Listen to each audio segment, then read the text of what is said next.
the concept which we're trying to launch since long, which is value network. We call it as a value network.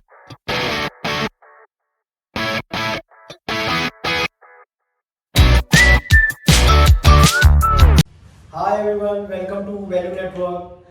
In today's conversation, we have Althea Countiho, co-founder at Designcoz since past 9 years. Althea and her elder sister Davina are making Designcoz, helping founders to transform their ideas into reality via UI/UX designs. And in today's conversation, we are going to particularly talk about hows and whats and whys of UI/UX design. That's it. Thank you for coming. Althea, let's start. Excited to be here and excited to talk more about design. Yeah, let's start. So today we are meeting for the first time. I think this is just a start of the concept which we're trying to launch since long, which is value network. We call it as a value network. Why it is value network? That I've been seeing, in the industry, there are a lot of people like you and me who works with the SMEs, who work with the corporates, and we have seen that our support and to the SMEs and industries are really important. The industries or the corporate people are well versed with and well equipped, and they have enough resources to onboard us and take our services and put that in their business and put that in their business and services, so that they can scale the business, and that's where it is.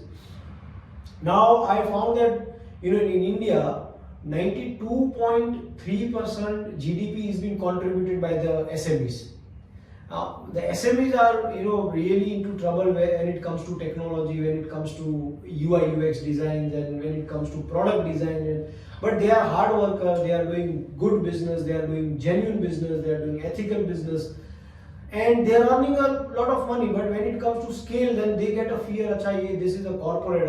Corporate में तो इन लोग का बहुत system है, structure है, but we don't have that kind of resource, capability, understanding, not understanding risk. So we were talking about the intrinsic value, which is I think curiosity and problem solving. So these are the two core qualities which you expect anyone who should check himself or herself that he has to enter into this field, right? Right.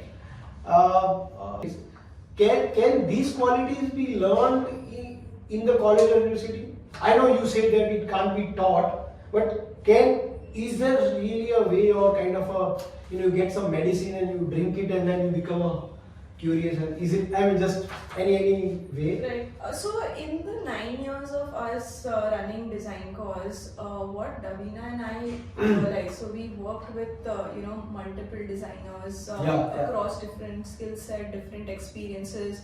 As we speak, we have a team of 40 designers. Oh, wow. What we started identifying is the pattern of the way a person thinks. Okay. And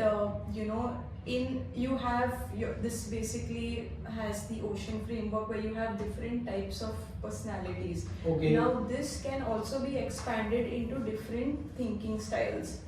So what we observed is that you can have designers who diverge ideas, there are designers who converge ideas, there are designers who are better suited for a B2B product because it's more of system level thinking. Okay. There are designers who are better suited for B2C product because they are more visual problem solvers. Okay. So depending, so even within problem solving, there are different types of problem solving which would make you a better fit for a type of product. Oh, wow. And a type of segment, and within that, where do you fit in an organization?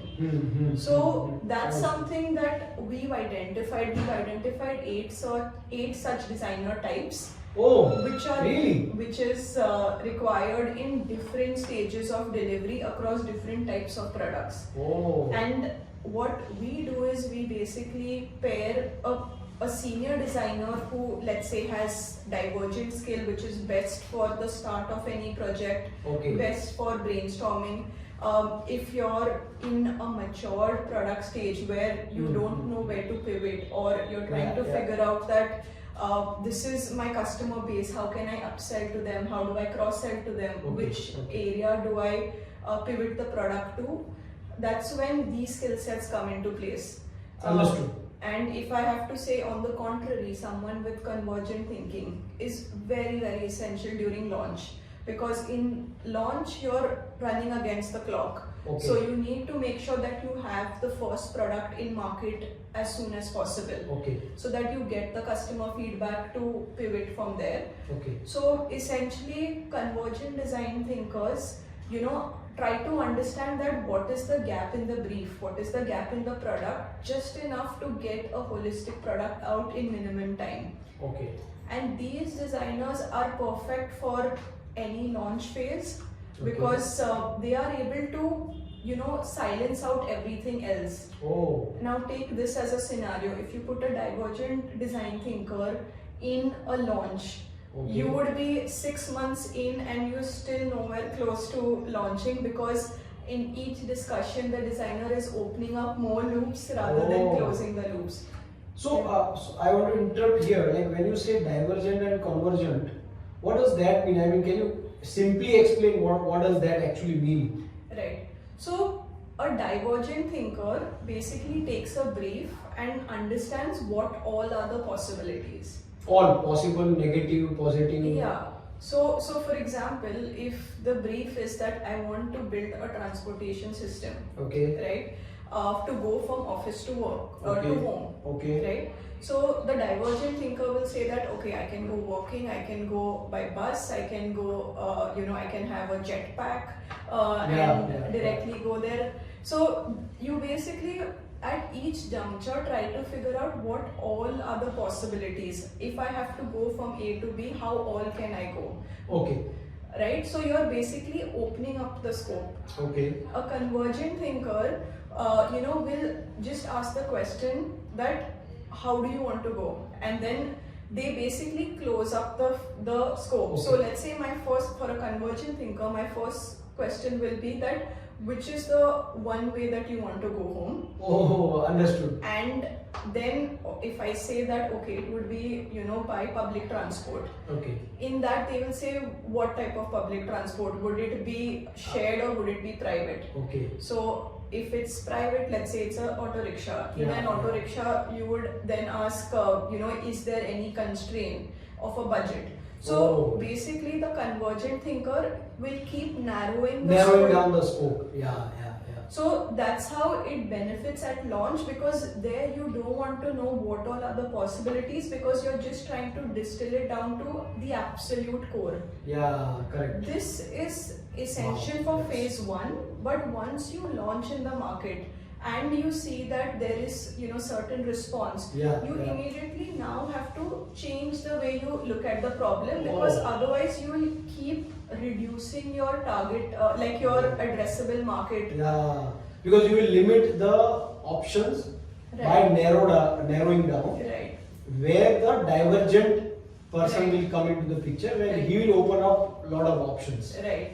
And if you see in the industry, right, if you have a manager who's divergent and a reportee, like a team member who's convergent, you would have the maximum number of rifts, because frictions will be more. Yes, because the convergent thinker is thinking of how do I close it, the divergent thinker is thinking of how do I open it, and both are not seeing eye to eye. So for us to make an effective team, we've understood in which part of the project delivery which type of skill is needed, and we pair up a senior and a junior designer so that they understand each other's language, they subconsciously are able to connect with each other, so that even in the room they are taking the right information.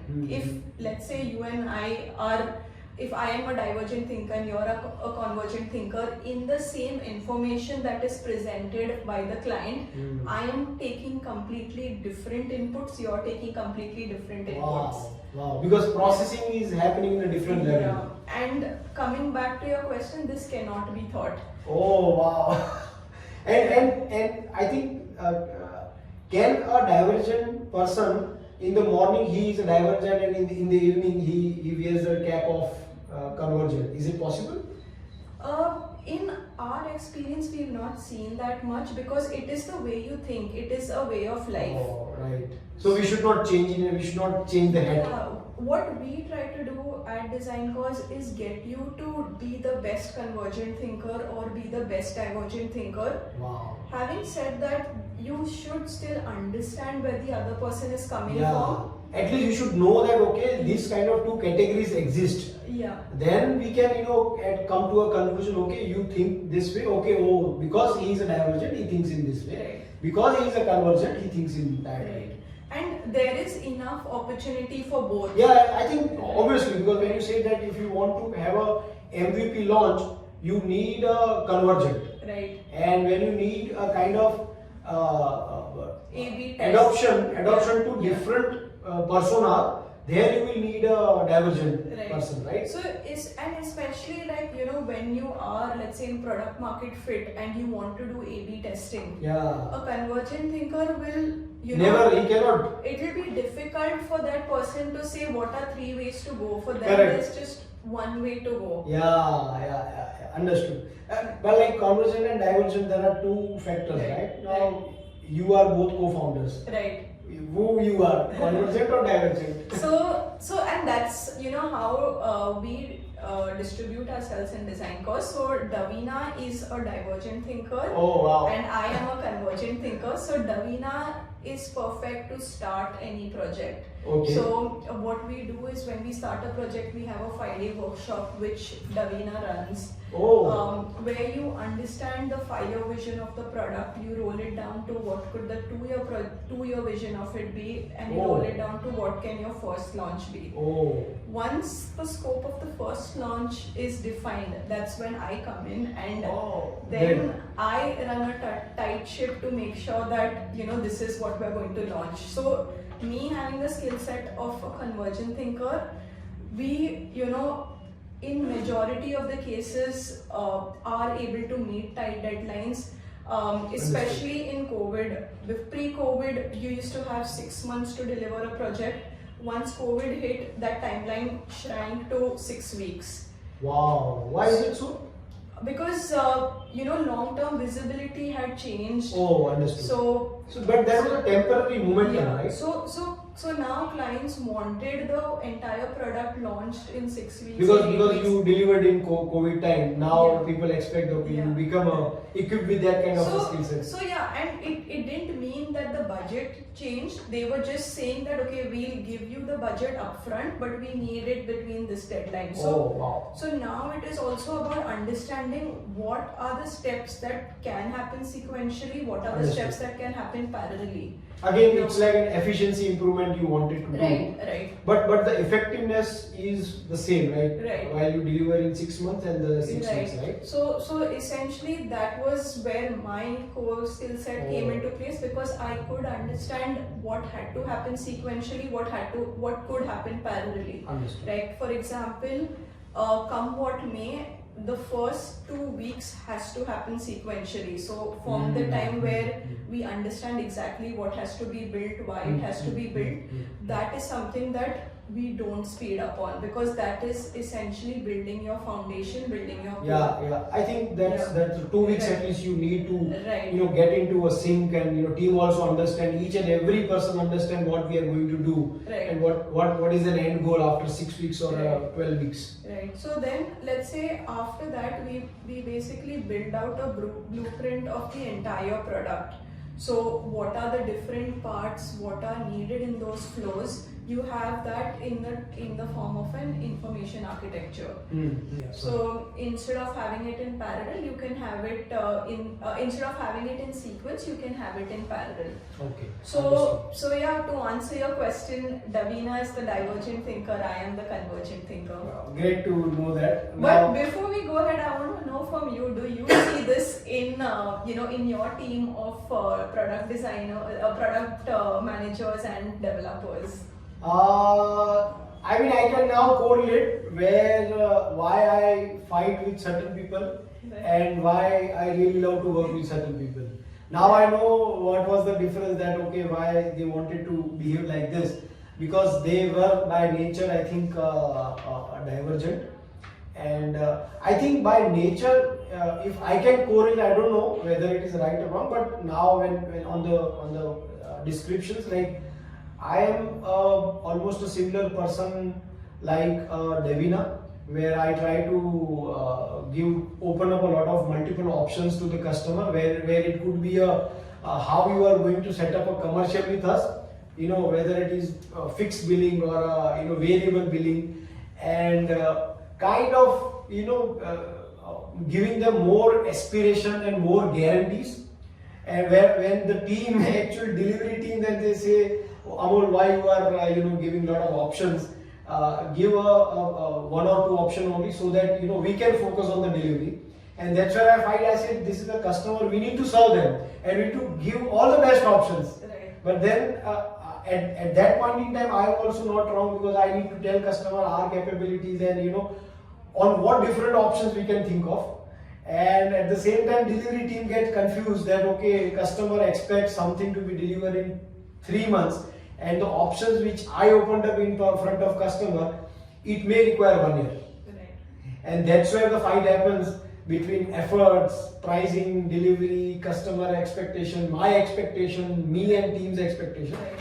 So I think now I should take care of my conversations and my communication. I'll not say that I'll be able to become an convergent person, but I try to use this now as a strength and kind of a tool that where to open a lot of options. Right? So I would say that it works perfectly as a team. Like Yeah, Davina and me work perfectly as a team, because now that we understand this, we know where Davina knows where to draw the line, and I know where to pick it up from. So if I start a project, you like you said, like the relation on what all it can grow into is you need a divergent thinker to visualize that, to create that vision. If you directly start with a convergent thinker in any project, you will probably have the first option of it, but rather it's always important to come to the best option. So it is really the best of both worlds. What the handoff process, when you pass on the baton from one team to the other, that is something that it becomes important to focus on, to optimize. Understood. But both are essential. So exactly. So what happens is that when I in 2-3 projects, like in one finance project also, like when the management has put up a lot of features and options that they wanted to do money sign, they wanted to capture the users' financial data, and then they wanted to go for certain more features. I discussed and gave a lot of options, okay, like collectively, you and me, like when I was discussing that, okay, what could be the roadmap? So I was preparing a roadmap, okay, this could be the things which we should deliver in phase 1 and then phase 2 and all. And I was discussing this with my partner Ashwin.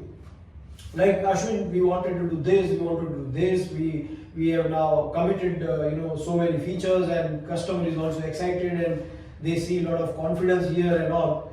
He said, boss, Amol, what exactly we want to deliver very soon? Then I said, first thing first, they are in the love of money sign. They got the patent on money sign. They are right now bullish on money sign. It's new age concept. Then Ashwin said, bingo, let's do it money sign. Now see, the entire conversations changed, where I was giving 4 options and 4 phases. Like, Ashwin has just wiped out all the phase and everything. He just said, we are doing money sign. So I think the entire conversation changed in one finance, where we talked only money sign for certain months, and within 3 months of timeline, collectively, you and me, collectively we could deliver the money sign in 3 months. And then we forget everything.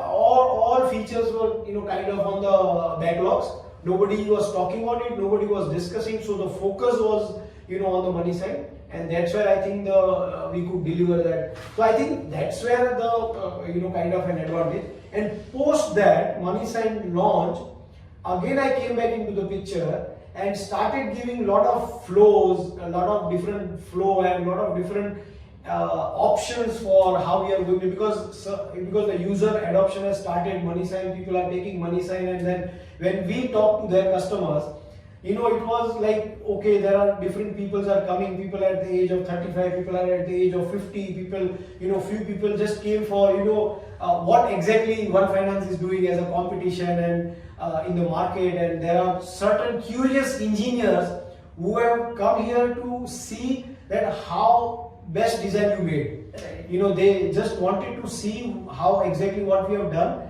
and then when we call them, they said we appreciate that this is something unique, right. Not in terms of money sign, but in terms of design, right. In terms of engineering, kind of a product. Right. So I think that's where convergent and divergent, I think, right. Get into mix, and then it creates a lot of positive and a productive impact. Yeah. One thing that I would want to also add is that it doesn't necessarily mean you're completely convergent or completely divergent.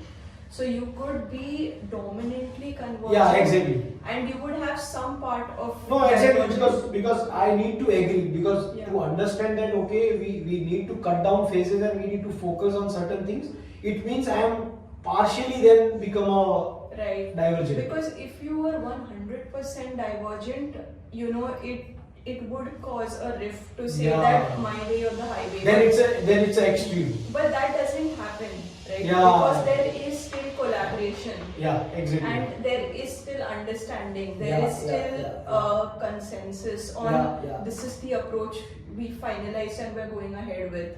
So it is dominant, and then you would also have some part of, if you're a divergent thinker, dominantly divergent, and then you would have some part of convergent thinking within you. Understood. Okay, so the next question what I have is, when we say UI UX design, when we say graphic design, when we say product design, when we say design thinking, what are these terminologies? Can you define them or can you explain them? Like what are the correlation and are they related or not related? Right. So if I have to take a step back, like I said, if you want any career in the design field, it should be problem solving visually. Oh, that's the fundamental we need to always remember. Right. So in any design field, you are problem solving visually. Now, the three areas, so problem solving I would say is the, overarches both, let's say product or graphic.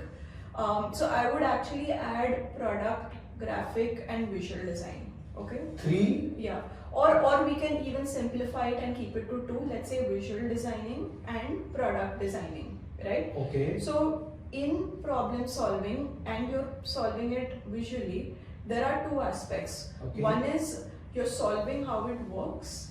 The other is you're solving how it is used. Right? Can you give the example? Right. So maybe cup or anything. Right. So let's say like phase one of a project is where you're fixing the UX design. So let's say that I have a brief that I want to create a app for coffee lovers. Right, so you can only order coffee from different coffee shops across Mumbai, right?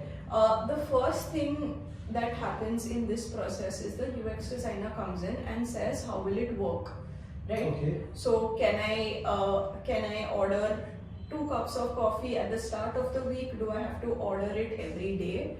Do I have to order it both in the morning as well as in the evening when people consume coffee? Can I have a monthly subscription? What if, in that week there is an office holiday? Do I cancel the subscription? So essentially, someone who is going into the nitty-gritties of how this entire system is going to work. Okay. Right? And this is essentially what a UX designer would primarily do. and create something that we all know is as a wireframe. Okay. So the wireframe would lay out step by step. Okay. So when you come in, do you start with the subscription plan for the month? Do you have the free trial? In the free trial, how many days?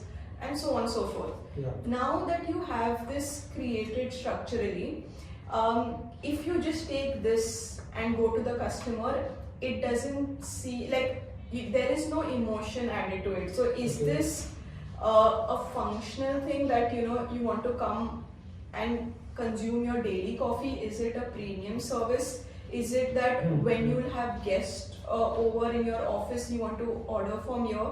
So that emotion, that feel, that aspiration comes in from your visual designer, who basically gives it life, who gives it emphasis. So while a UX designer will decide that in this screen I have to do 3 things, right? One is look at my current coffee order, look at the total of the amount, and let's say look at my customization option, right? The visual designer will come in and say, what is the hierarchy of these 3 things? What should I emphasize the most on first?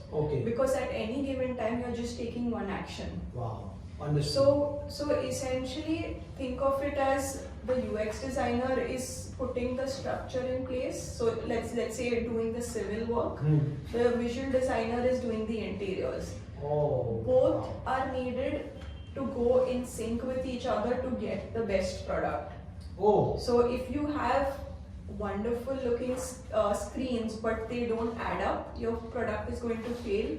If you have a very optimized system but it doesn't visually motivate you to get through it, you're going to get frustrated and drop off. And that's how you have most of the earlier comparisons to government websites when oh my god, wonder that why can't I get this done.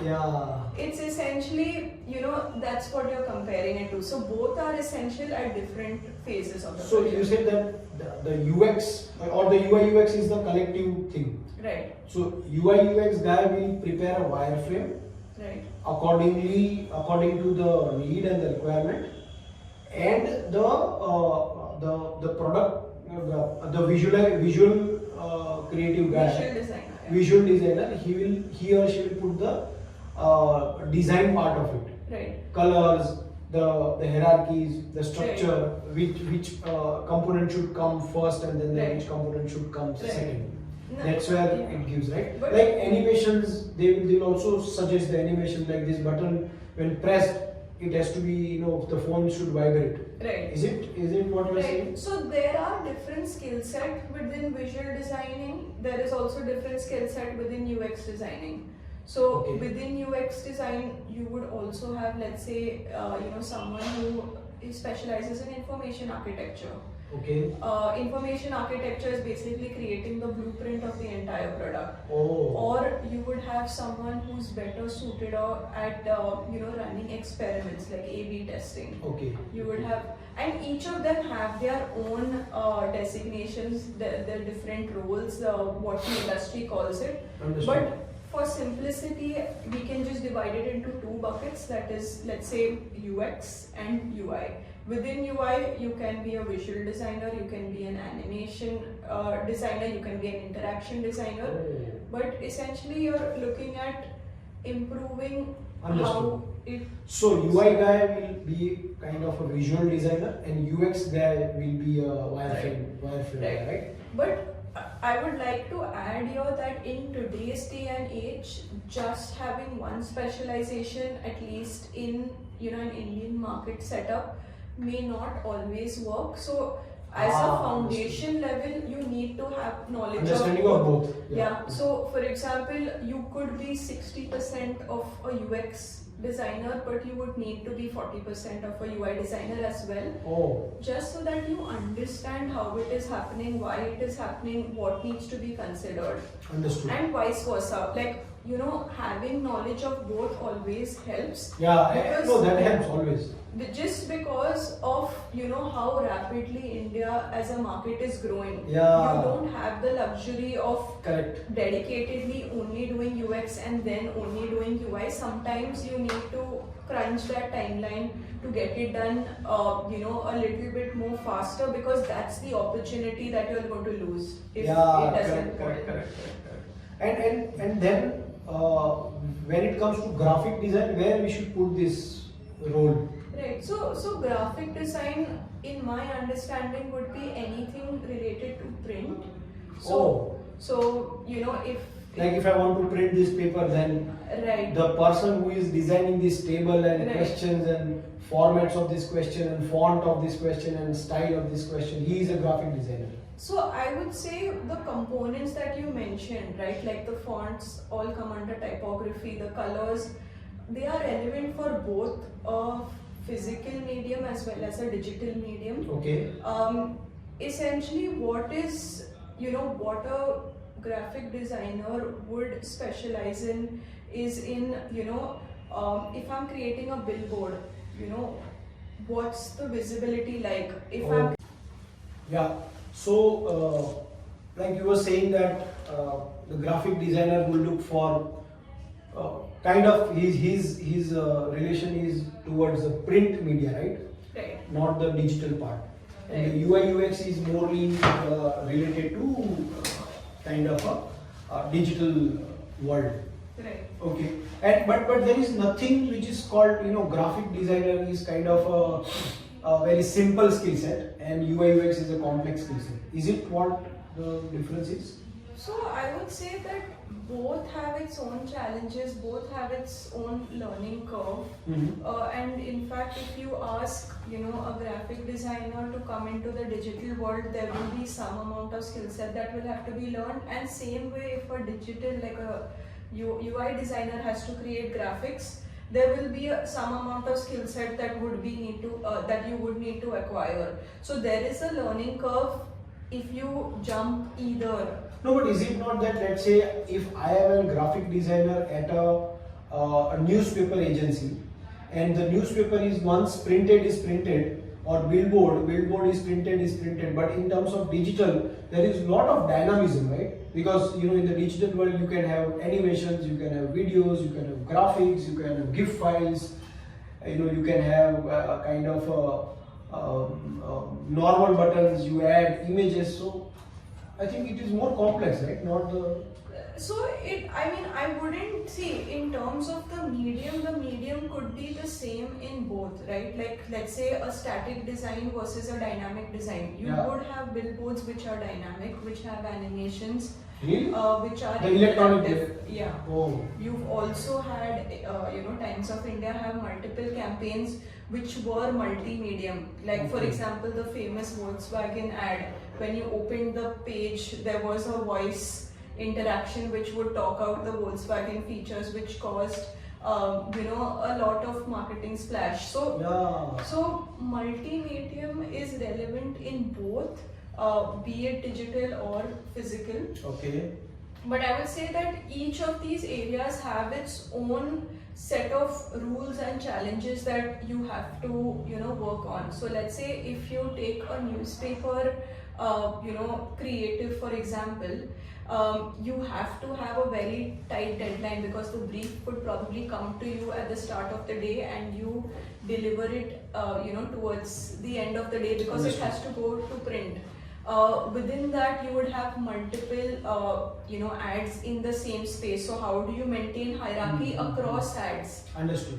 So there also the creativity and problem solving should be there. So the parameters differ. In the digital world, it is how do you communicate across pages. Understood. So you're not just designing for one page, but you're designing across different pages. How is that story continuing? So I would say the parameters differ on both. Both mediums can have their own set of multimedia design. So you can use sound, you can use visuals, you can use interaction for both. Now, you were saying that okay, in Indian context, you should have 60% of UX and 40% of UI, or 60% of UI and 40% of UX.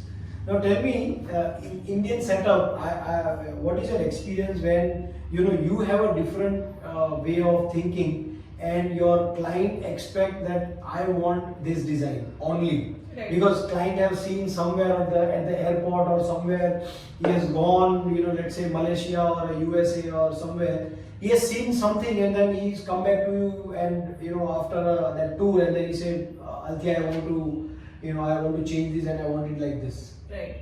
But you know that okay, this is not right as per the product, the customer base, the culture, the country which has to be launched.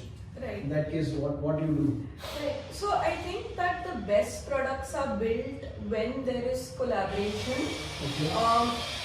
The customer or the client is coming from the point of view of business, marketing, sales. Okay. Right. So they are viewing the product in a certain dimension. Now, when we as designers come in, we are looking at the world from a certain dimension. Right, so let's say for example, if the customer says that hey, these are the colors that we want to follow, this is exactly the approach that we want to follow, that's where your skill set as a senior comes in, where you put in all the parameters into consideration. So probably they are viewing it only from one lens. Okay. It is a conversation where you explain what are the different factors to consider. Because we've built products so many times, like I said, more than 150 products, we know all the ways it can pan out. And if that happens, then we know that upfront, for what they're asking, what all could the known possibilities be. Oh. And with that, we of course tell them upfront. I think in majority of the cases they are open to understanding perspective. It's extremely rare that you would have someone who is going to say make it this way only. Okay, so they don't go into like my way or no way. Yeah, yeah. So I would say that especially when someone who is more junior comes to me with this. Like the only feedback I give them is that you've not made the client comfortable enough to understand, or you've not understood what they're trying to say. Understood. So there always has to be follow-up questions to understand that why is it such a high priority to them, why are they pushing it so much. Once you understand that, then you know what are the parameters you can play with, what are the parameters that is important. Because like I said, they are looking at it from the lens of business. We are looking at it from a lens of problem solving and creativity, and there has to be a point where this converges, where these both, you get the best of both worlds. So by this analysis, I just wanted to know, do you have a kind of a cheat sheet where you have a set of questions should be asked to founders, so that once you ask those questions, you get the answer.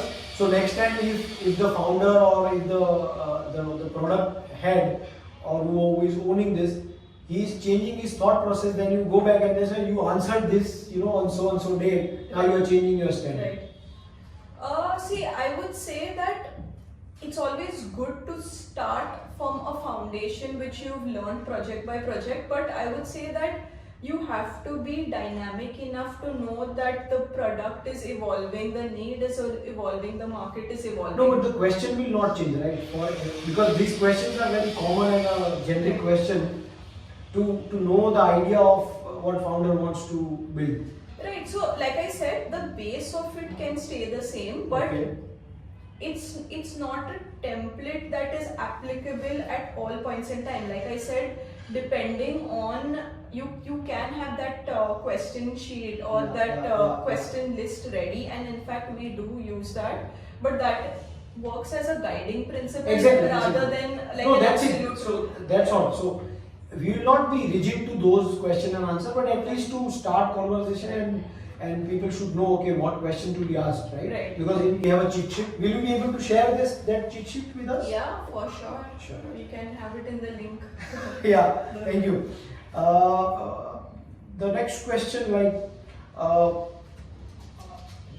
what were the evaluation of the tools you have seen while your 9 years of journey? Which were the tools which you were using initially and now you have reached that okay, either we are using this 10 tools or 2 tools or what is it? Right. So, when we started Designcoz in 2015, we started with Adobe. So, Okay. the Adobe suite, we would primarily use Adobe Photoshop for UI UX and Illustrator for, creating your illustrations, your icons.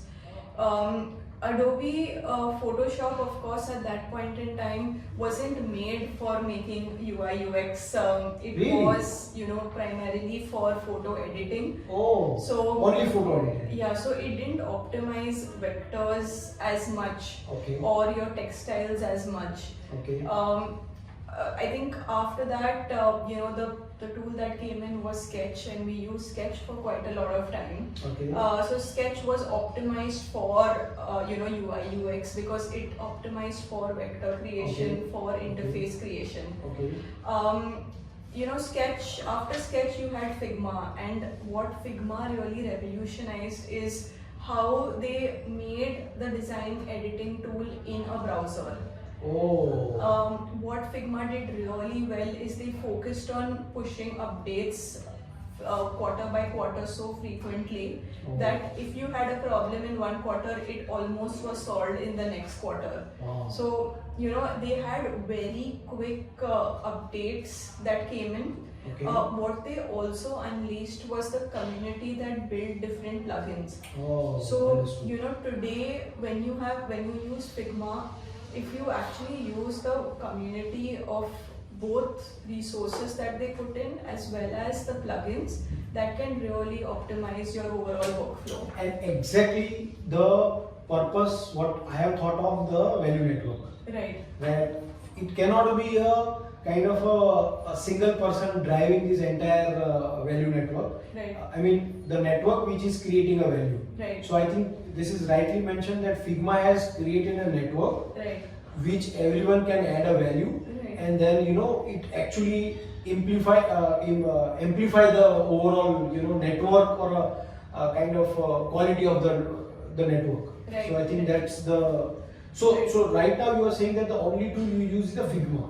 Right. So Figma, so what Figma did really well is they also combined different tools into one. Okay. So let's say a few years ago we would use Sketch to create the designs, we would use InVision to give the developer handoff, we would use Miro to create the flowcharts. Oh yeah, correct. So correct. we essentially needed subscriptions for different tools. Oh. What Figma did, Consolidated everything. under the same umbrella, so you have Figma to create the designs, you have dev mode for the handoff, and you have FigJam for all your flowcharts. So this comes under one subscription.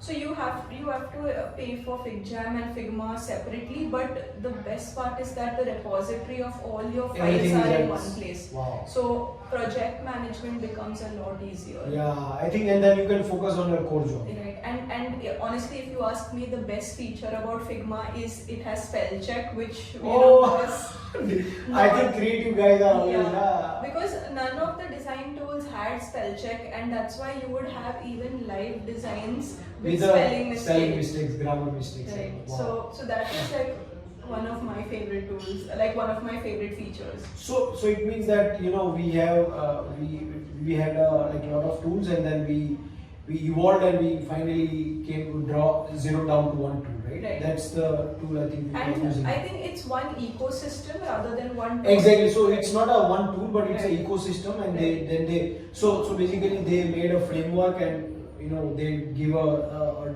kind of a place is kind of a Figma tool Right. where everyone can come and collaborate and then can work and Right. deliver. Right. Yeah, I think that's great. Tell me, like when it comes to tools, now there are people there is an right now AI boom. Right. Where a lot of people talk about AI will eat away writers, content, UI UX. What is your take on that?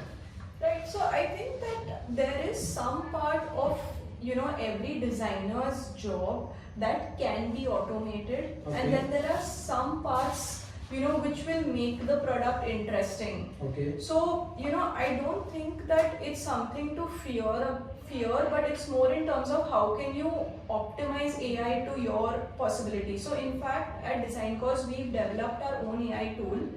Wow. So it's called mockups in minutes. Okay. Essentially what we realized is that every product has 40% of the product that is unique to them. Correct.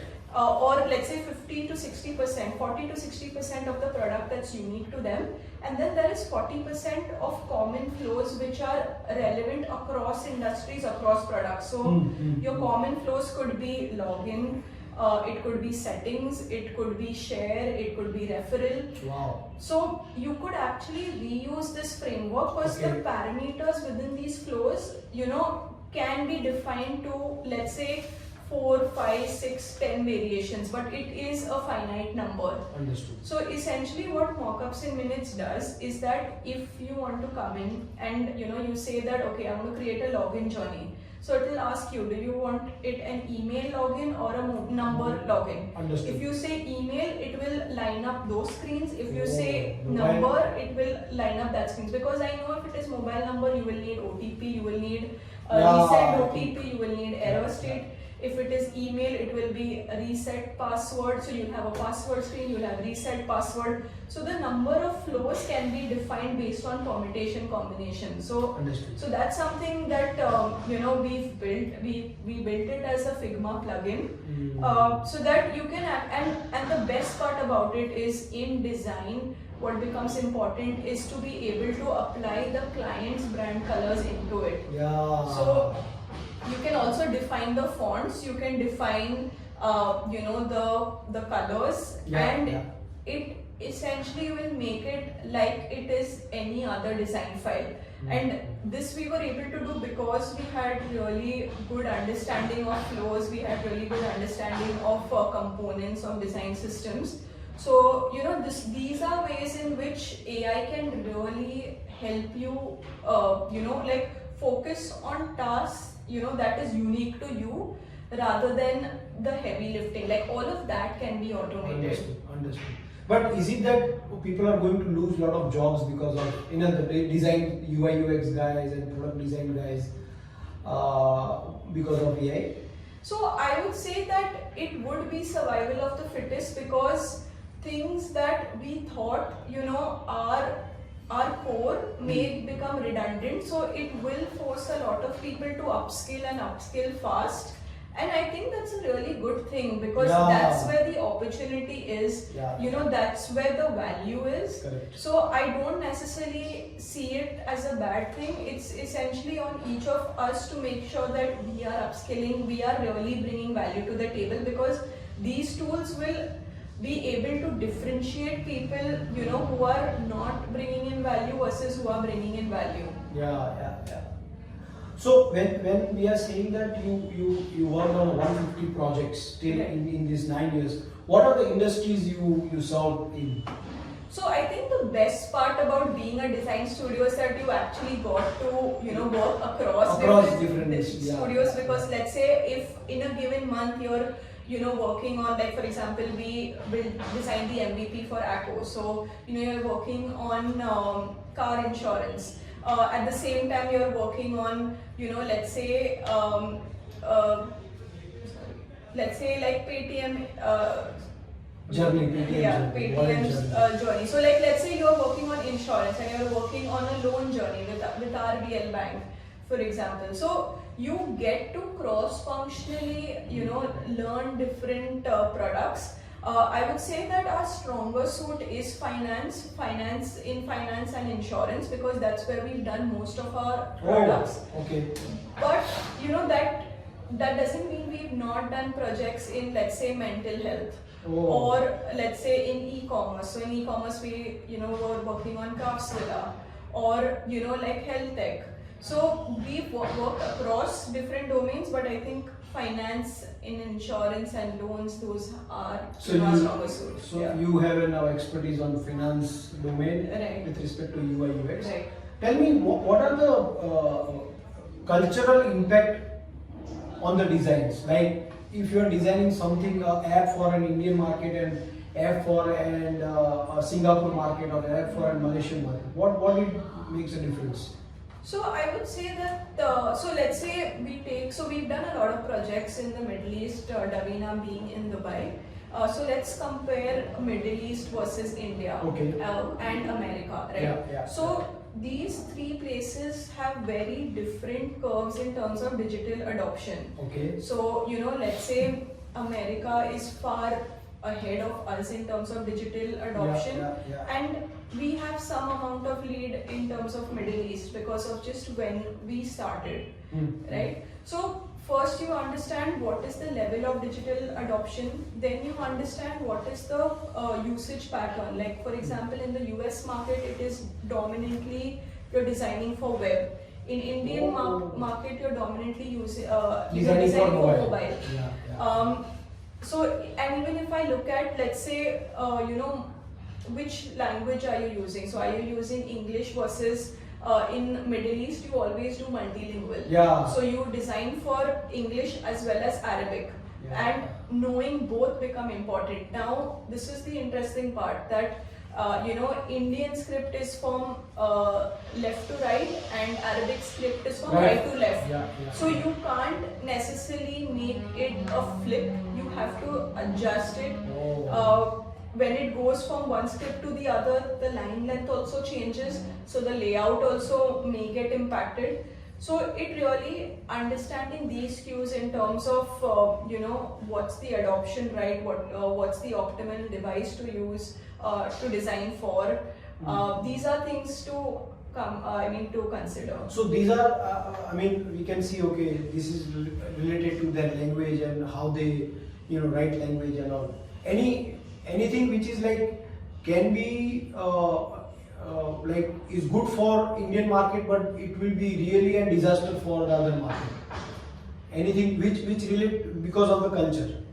So I would say it's more in terms of how it is implemented, which changes. Of course, there is differences in terms of cultural behavior. So just wanted to give an example. Like in Indian context, when someone dies, you wear white clothes, but in Christianity, you wear the groom wears the white gown during the marriage. The bride wears the white colored gown on her marriage. Right. So totally two different aspects. Right.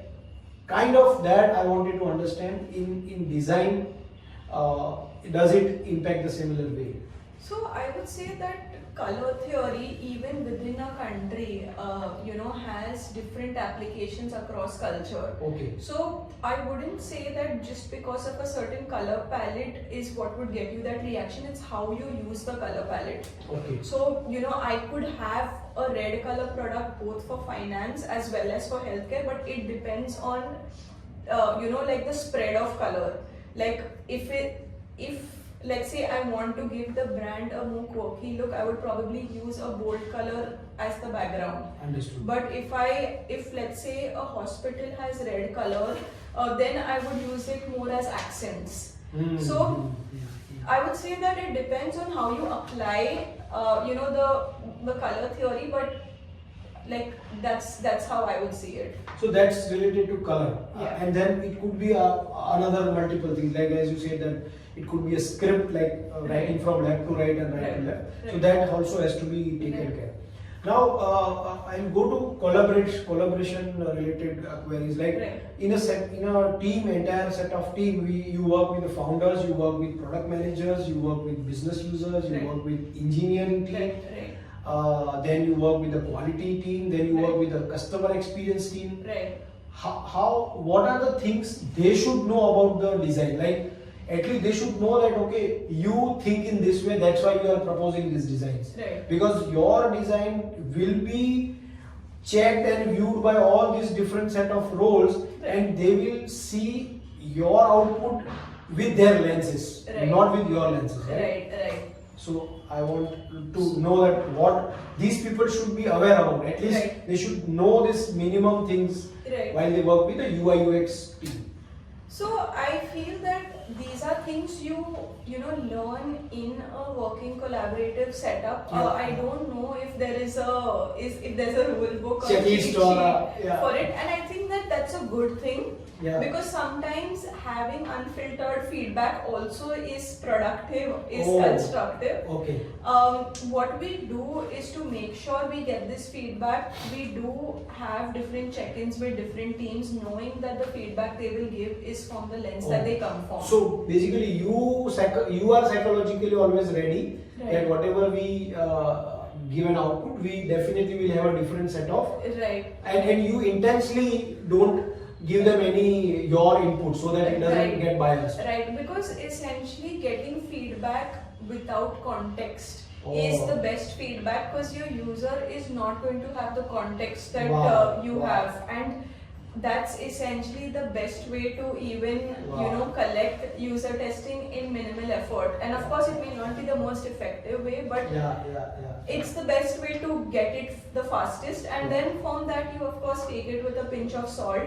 But you know, I think that it's okay to get that you know, like honest bashing from time to time, because it really gives you perspective on, without context, if someone sees it, what is their impression of it. Exactly. Because again, ultimately when you present, you know, visual designs and everything, you know, everybody will feel it, right? It's not that okay there is a logic always, but it's a feel, and I think that you want to take that feelings of the people, what is their feeling. Understood. So I think in this kind of a setup, we should not have kind of, you know, pre-trained something to these people that okay, once we come up with the output, please answer this sheet, right? Answer these questions while you give feedback, give your open feedback. I mean, so you want their feelings rather than their logical things, because you are expert at that. And I think like as time passes, you understand how to direct the conversation to get meaningful feedback out of it. But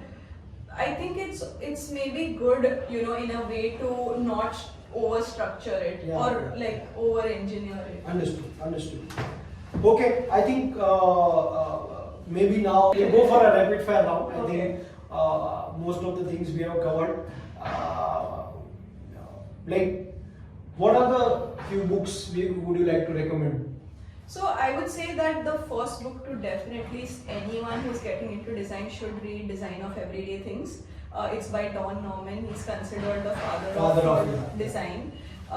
It will help you, you know, observe things in and around you. So it's mostly on physical objects around you. It talks about affordance, that is an object telling you how it has to be handled, or how do you react to that object.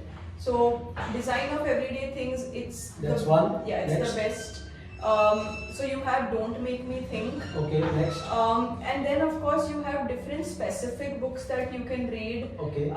And these are lists that you can find online, but I would say that, you know, start with Design of Everyday Things. If it matches your curiosity, then there are different books you can follow. Now tell me, this kind of Star Wars, Spider-Verse, and recently the Barbie movie, or maybe the Avatar movie, which are more over towards animations and, you know, kind of creating a very different persona than the normal, like the Batman and all. What is your takeaway, or how, when you are watching those movies, how you understand the design part of it? So what I love about these movies is when, you know, a director is able to create a new world. Because in the world, like especially if you take Avatar or Barbie, they are considering every aspect. Like for example, in Barbie, the fact that, you know, Barbie is not flat-footed. So these are details that, you know, really open your perspective. I really like Spider-Verse as well.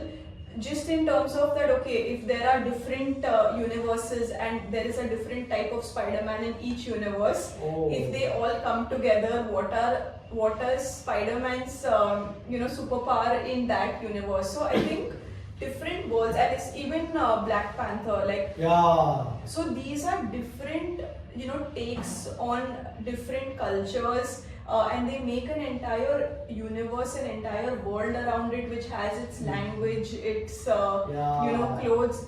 it's for me a very enriching and learning experience to just see the different details. Wow. So when there is when there's a movie of a different world being launched, being released, then I make it a point to go to a theater and watch it, because just seeing it in the big screen, it makes a larger impact on the and mind. it gives you fresh perspective on how to look at, let's say, a common interaction which we take for granted in our world, how they are able to reimagine it.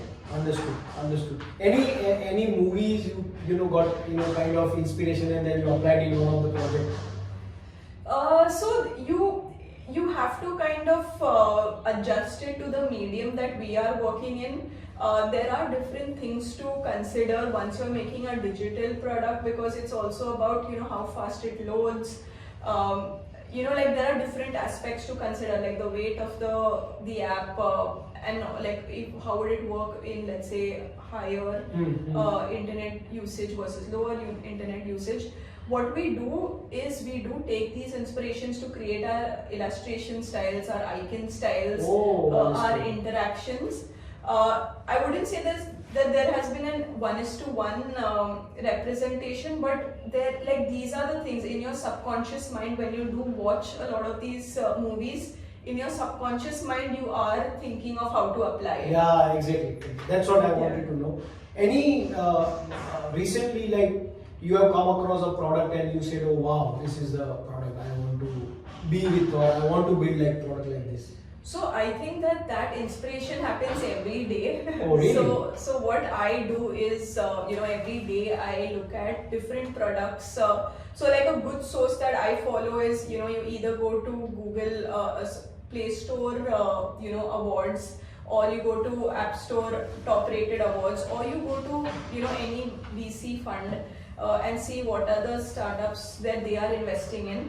And then you keep getting yourself acquainted to the different products that they are launching. So, if you, let's say, go to YC's website and see batch of 24, what are the products that they are funding.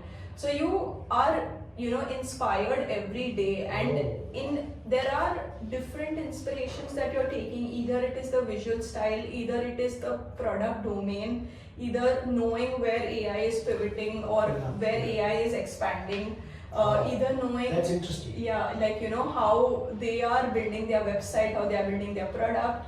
So I would say that inspiration is every day, and I at least like to start my day looking at different products across different domains. At least I spend the first 45 minutes of my day just doing that. Really? Yeah. Wow, that's interesting. I mean, 45 minutes of investment. Right.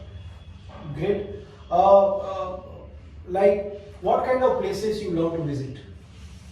So I would say that new countries, just to understand architecture, to understand different like moral codes, to understand different dressing style, right? If you go, let's say last year I traveled to Dubai, and then I traveled to Vietnam, and then I traveled also to, let's say, Prague. So all of these, you see a blend of different cultures, and you get a lot of cues. And it's important as a designer to get these perspectives, to know that there is not one way, but there are different ways, and depending on where you are, what is relevant changes. Yeah. Understood. So Althea, thank you for coming. I think it was really a pleasure meeting you. We were knowing each other since 1 year, but this was a deeper conversation I got to have it with you. So thank you very much for coming, and I think people who are watching this would have got some tip of the iceberg about the design, UI, UX, product design and all. Right. I think it was an exciting conversation for a Saturday morning. Yeah, correct. So I really enjoyed having this discussion, especially to form our collaboration beyond that. Exactly. Otherwise, we always be kind of a vendor at the customer place. Right. But I think this value network concept is creating a different value in our businesses. Right. I think because the intention is to add value to the society. Right. I think that's great. I think Thank you for watching this episode. See you next time. Bye bye. Take care. Yes.